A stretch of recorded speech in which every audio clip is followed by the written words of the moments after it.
How do you see this ending? Does Zelensky get killed like Salvatore Allende with a machine gun in his hand at the last minute?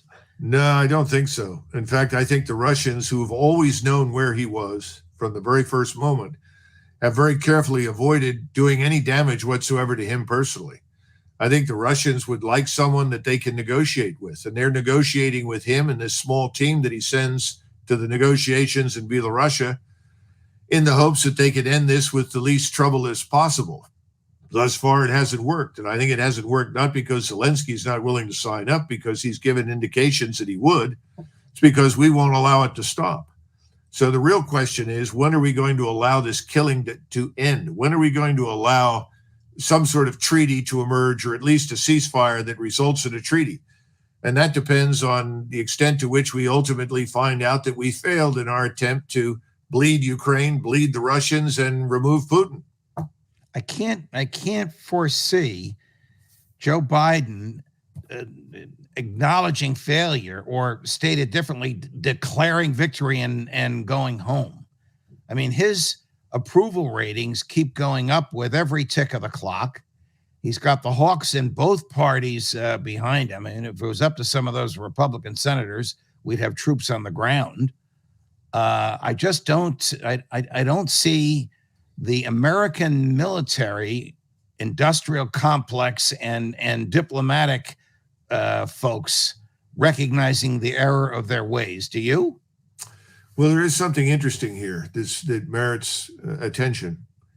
All of the retired generals who speak publicly all say exactly the same thing. It's really quite striking. The last time I remember this happening was on our way into Iraq in 2003. Everyone spoke with one voice. Everyone read from the same sheet of music. That's what we have right now. And you're right. The so-called Republicans have turned out to be a big disappointment because they don't reflect the views of their respective constituents. I dare anybody to find anyone in the United States who is gung-ho for going to war outside of Washington. I don't see any evidence for it. I think Americans are worried about inflation, food prices, gasoline prices. They're worried about their standard of living. They're worried about employment, all of those things. I don't see any evidence that anybody is terribly concerned about going to war to right all the wrongs that allegedly Mr. Putin has caused.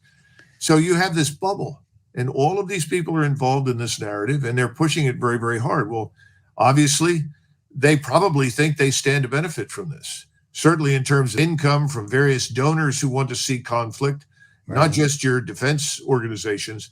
But if you dig a little deeper inside the Department of Defense and you start talking to people who are over there at lower levels, they're all very frightened of the possibility we might have to fight the Russians because they know we're not prepared to do it.